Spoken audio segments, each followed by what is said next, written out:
आ जाइए फिर शुरू करते हैं। MJP Rohilkhand University Bareilly. आप लोगों से ये रिक्वेस्ट है, जो भी नॉट सब्सक्राइब वाले हैं आप लोग चैनल को सब्सक्राइब करके बेल आइकन प्रेस कर दीजिएगा।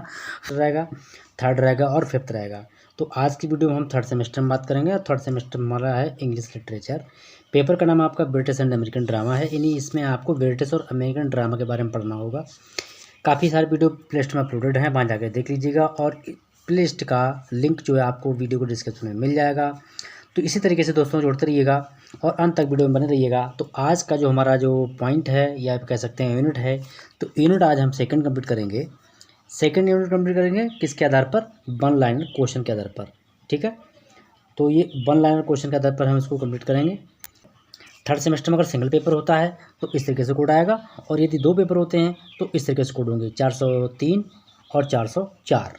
ठीक है, तो यहाँ पर आपका ये समय हो गया 3 घंटे का, और ये आपका मतलब मैक्सिमम मार्क हो गए। सेकंड यूनिट को कंप्लीट करेंगे हम, और जिसका नाम है एलिमेंट ऑफ ड्रामा, यानी कि एलिमेंट्स ऑफ ड्रामा हम आज एलिमेंट्स ऑफ ड्रामा कंप्लीट कर रहे हैं। और ड्रामा टाइप्स ये हम कंप्लीट कर चुके हैं पहले की वीडियो में, जो कि प्लेलिस्ट में अपलोडेड है, वहाँ जाके आप देख सकते हैं। ठीक है, तो बढ़ते हैं आगे वन लाइनर क्वेश्चन के आधार पर। और इसमें एक ये यूनिट जो है वो हम लगभग कंप्लीट करने की कोशिश करेंगे, अगर अदरवाइज बच जाता है तो नेक्स्ट वीडियो में देख लेंगे। तो देखिए पहला क्वेश्चन आपका है, व्हाट इज़ एन एपिलॉज। तो जो एपिलॉज है, ये एपिलॉज है क्या? ठीक है, इसका मीनिंग हमको समझना ज़रूरी है। तो एपिलॉज एक प्रकार से जो हम कंक्लूजन लिखते हैं, अपने कोई भी आर्टिकल लिखते हैं, कोई ऐसे लिखते हैं, उसके लास्ट में डालते हैं, तो इस तरीके से एपिलॉज अपना काम करता है। तो an epilogue an optional final character in a short story. जो शॉर्ट स्टोरी का जो एन एपिलॉज है, ये सब बिल्कुल लास्ट पॉइंट फाइनल करेक्टर है। ठीक है, नेक्स्ट क्वेश्चन हमारा है, what is the importance of an epilogue. जो एपिलॉज है इसका इंपॉर्टेंस क्या है, यानी इसका महत्व क्या है, क्या महत्व है इसका। ठीक है, और ड्रामा टाइप्स यानी कि टाइप्स ऑफ ड्रामा, ये पोएम मतलब यूनिट हम कंप्लीट कर चुके हैं। फर्स्ट वाली फर्स्ट यूनिट भी आपको इसी में मतलब प्लेलिस्ट में अपलोड है, वहाँ आप देख सकते हैं। सेकंड फर्स्ट सेमेस्टर के भी काफ़ी वीडियो अपलोड क्लास के हैं, इंग्लिश लिटरेचर के हैं, तो वहाँ पे आप देखिए जाके, और जो भी आपको नहीं मिल रहा डाउट है तो आप कमेंट कर सकते हैं। और थोड़ी सी आवाज़ कहीं कहीं आपको अजीब लगती होगी, तो क्योंकि मेरे दांत में चोट लगी हुई है, तो अभी वो ठीक नहीं हुआ है, तो इस तरीके से कभी कभी आवाज़ बोलने में थोड़ी दिक्कत होती है, तो वही इशू रहता है। जल्दी सही हो जाऊँगा, फिर ये दिक्कत नहीं आएगी, क्योंकि आपका काम भी करना ज़रूरी है।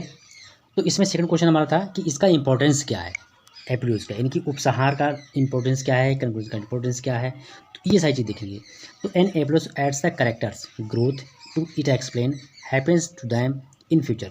मतलब फ्यूचर में उनके साथ क्या घटना होने वाली है, उसकी ग्रोथ क्या है, उसका एक्सप्लेन कैसे करेंगे, यानी व्याख्या कैसे करेंगे, क्या क्या होता है उनके साथ में इन फ्यूचर भविष्य में, तो ये सारी चीज़ के द्वारा हम बताते हैं। अगला क्वेश्चन आपका है, what is conflict in drama. Drama में कॉन्फ्लिक्ट क्या है? कॉन्फ्लिक्ट वर्ड आपने अक्सर यूज़ किया है, कॉन्फ्लिक्ट बिटवीन में। अभी आप न्यूज़ में अगर देखते होंगे, देखिए वीडियो थोड़ा सा बड़ा हो जाता है क्योंकि मैं कुछ चीज़ें आपको बाई एग्जांपल समझा देता हूँ, तो इसलिए ताकि आप वीडियो स्किप ना करें, वो चीज़ आप समझ जाएँ। जैसे कॉन्फ्लिक्ट कहते हैं इस तरह से युद्ध होता है, और जो कि अभी चल रहा है फ़लस्तीन और इजराइल के बीच में, कुछ समय पहले लास्ट ही चला था यूक्रेन और रूस के बीच में। तो कॉन्फ्लिक्ट मतलब युद्ध की स्थितियाँ। Conflict is a literary device characterise by single between opposition force. ठीक है, आगे यहाँ पर मीनिंग कि जो कॉन्फ्लिक्ट होता है वो दो लोगों के बीच में करेक्टराइज किया जाता है, यानी सिंगल बिटवीन अपोजिशन फोर्स, जो उसके अपोजिशन में फोर्स होती है, उसके विपरीत जो होता है उसके साथ में। ठीक है, तो इंपॉर्टेंस आप समझ गए होंगे आप लोग। अगला क्वेश्चन आपका है, और third semester, five semester, fifth और फर्स्ट सेमेस्टर ये दोनों ही आपके रिटन होंगे। इसमें आपको एग्जाम पेपर मिलेगा, आपको कॉपी भरनी पड़ेगी, OMR बेस पर एग्जाम नहीं होगा। और अभी आपको हाल ही में एक मैसेज आया होगा, अलर्ट किया गया, अलर्ट मैसेज होगा टाइप का, तो वो आपको डरने की आवश्यकता नहीं है, मैंने कमेंट्री पे लगा दिया है, आप यहाँ के पढ़ सकते हैं और अपने आप को सिक्योर कर सकते हैं। ठीक है, कोई भी डाउट नहीं रहेगा। अगला क्वेश्चन आपका है, how many categories do all the conflict fall into. मतलब जितनी भी कॉन्फ्लिक्ट है उनको हम किस कैटेगरी में रखते हैं। ठीक है, तो उनकी कैटेगरी क्या था, all conflict fall in two categories, दो कैटेगरी होती हैं, पहला इंटरनल और दूसरा एक्सटर्नल। ठीक है, दो प्रकार की कैटेगरी होती हैं। अगले बढ़ते हैं question, what is internal conflict. अब देखिए यहाँ पर हमने दो कॉन्फ्लिक्ट देख लिए कि काइंड्स ऑफ कैटेगरी देख ली इनकी। अब देखेंगे इनका पॉइंट टू पॉइंट दोनों का अलग अलग, यानी इंटरनल कॉन्फ्लिक्ट क्या होता है। तो इंटरनल कॉन्फ्लिक्ट होता है हमारा, internal conflict is when a character struggle with his opposing desire और लाइफ ऑफ बॉडी लाइफ। मतलब वो अपने आप में दूसरे के प्रति किस तरीके से स्ट्रगल करता है, वो चीज़ देखनी है। यानी बिलीफ मतलब उसका अपना विश्वास रहता है, अपने विश्वास के अधीन होकर करता है वो। तो अगला क्वेश्चन 6 हमारा है, why is conflict significant in drama, यानी इस ड्रामा यानी जो प्ले है उसमें कॉन्फ्लिक्ट का सिग्निफिकेंट क्या है, क्या मतलब उसकी आवश्यकता है, महत्व क्या है उसका, ठीक है, क्यों आवश्यक है ये। तो conflict is essential in drama as it provides casual tension in any story and is use to drive the narrative forward. Sense आपका निकला कि जो कॉन्फ्लिक्ट होता है वो प्रभावी होता है। जब किसी प्ले में कोई कंट्रोल मतलब कॉन्फ्लिक्ट होता है, कोई वार होता है, तो उसको जो लोग देखते हैं वो उनको मतलब उसके प्रति एक प्रकार से वो कैजुअलिटी टेंशन मिल जाती है, प्रोवाइड होती है। एनी स्टोरी, किसी भी कहानी में ये चीज़ हमको हम देख सकते हैं, आसानी से मिल जाती है। And use to drive narrative forward, जिससे कि हम उसको आगे तक फॉरवर्ड विस्तारपूर्वक कर सकते हैं, उसका बढ़ा सकते हैं। नेक्स्ट पॉइंट क्वेश्चन हमारा है व्हाट इज़ एक्सटर्नल कॉन्फ्लिक्ट। अब एक्सटर्नल कॉन्फ्लिक्ट क्या होता है, अभी हम क्या बता, अभी हम देखा था इंटरनल, अब देखेंगे कॉन्फ्लिक्ट क्या है हमारा, एक्सटर्नल कॉन्फ्लिक्ट क्या होता है, इसको देख लेते हैं। और वीडियो का बस शेयर करते रहिएगा, बाकी लोग जुड़ते रहेंगे, आप जुड़िएगा। और नॉट सब्सक्राइब वाले आप प्लीज़ आप लोग सब्सक्राइब कर लीजिएगा, बेल आइकन आप प्रेस कर लीजिएगा, जिससे आपको निरंतर अपडेट मिलता रहे। और अब आपको तीनों सेमेस्टर का प्रोवाइड मतलब नियमित रूप से मिलता रहेगा। External conduct conflict set A story, set a character engage something और समवन बियॉन्ड हिज कंट्रोल। मतलब वो जो इंटरनल कॉन्फ्लिक्ट होता है वो हमारे कंट्रोल के परे होता है, यानी हमारे कंट्रोल से बाहर होता है। समथिंग समवन बियॉन्ड मतलब परे रहता है। What is diction in drama, ठीक है। अब देखते हैं डिक्शन क्या होता है। डिक्शन इज ये शॉर्ट वर्ड है, अगर हम बात करेंगे तो थोड़ा सा इसको बड़ा कर देते हैं तो डिक्शनरी कहलाता है, हो जाएगा, ठीक है। तो एक प्रकार से शब्दकोश कहलाता है, जहाँ से मीनिंग निकालते हैं, कई मीनिंग निकलते हैं वर्ड के। तो यहाँ पर diction is a carefully selecting words, यहाँ पर आपका वर्ड्स मायने शब्द, ठीक है। Words communicate a message to establish a distinct voice और स्माइल राइटिंग स्टाइल, मतलब राइटिंग स्टाइल और आपका डिस्टिंक्ट वॉइस, उसके लिए हम कम्युनिकेट करते हैं। इन्हीं शब्दों को हम डिक्शनरी के माध्यम से कंबाइन करते हैं, सेलेक्ट करते हैं, उनका सिलेक्शन करते हैं, फिर हम एक दूसरे के साथ में उसको कम्युनिकेट करते हैं, आपस में डिस्कस या वार्तालाप कर सकते हो, वो करते हैं। नेक्स्ट है what is the importance of diction in drama. Next question हमारा है कि ड्रामा में डिक्शन की इंपॉर्टेंस क्या है, उसका महत्व क्या है, क्या भूमिका है उसकी। तो diction helps establish when and where a story set by using native language to that time and place. मतलब डिक्शन जो होता है वो हमारी हेल्प करता है इस्टेब्लिश को प्रोवाइड करने में, स्थापित करने में। वेन एंड वेयर, जब कहीं, कहाँ और कब हम उस कहानी को सेटअप करते हैं, सेट करते हैं, तो उसमें यूजिंग नेटिव लैंग्वेज यूज होती है, भाषा यूज होती है।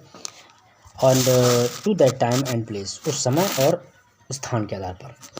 अगला क्वेश्चन आपका है क्वेश्चन नंबर 10 है।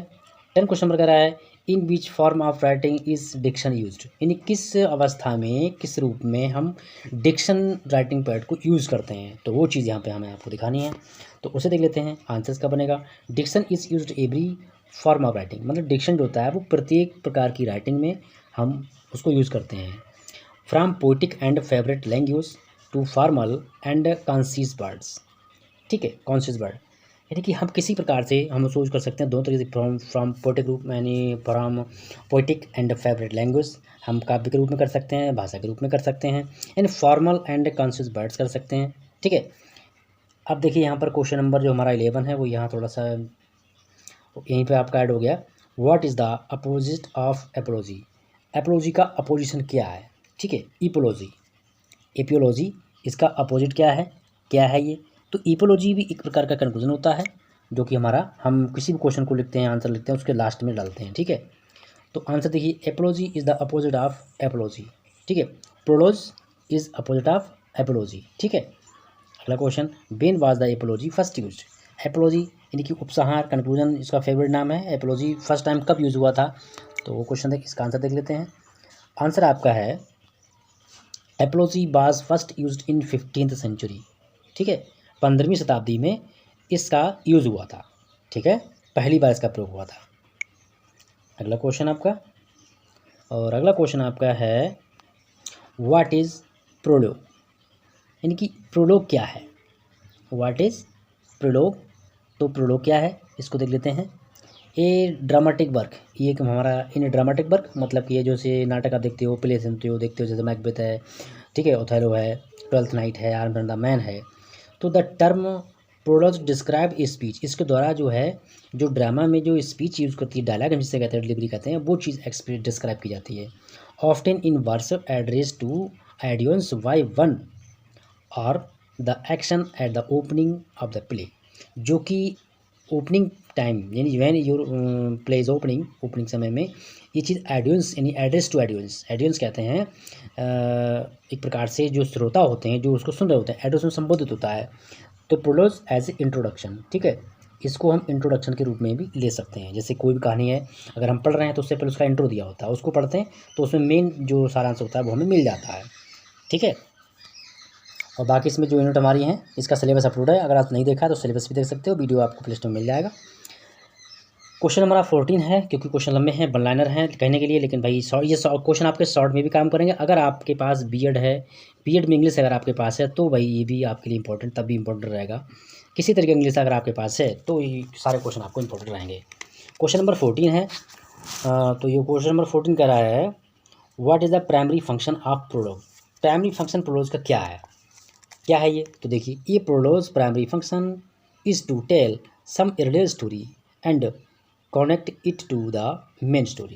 यानी एक प्रकार का ये इंट्रो होता है, अर्लियर स्टोरी यानी कि कहानी की शुरुआत, स्टोरी की बिल्कुल यानी कि स्टार्टिंग स्टेप का ये होता है, एंड ये कनेक्ट करता है किसको, हमें मेन स्टोरी में, इसी के द्वारा हम मेन स्टोरी में लीड होते हैं, मेन स्टोरी में जुड़ जाते हैं।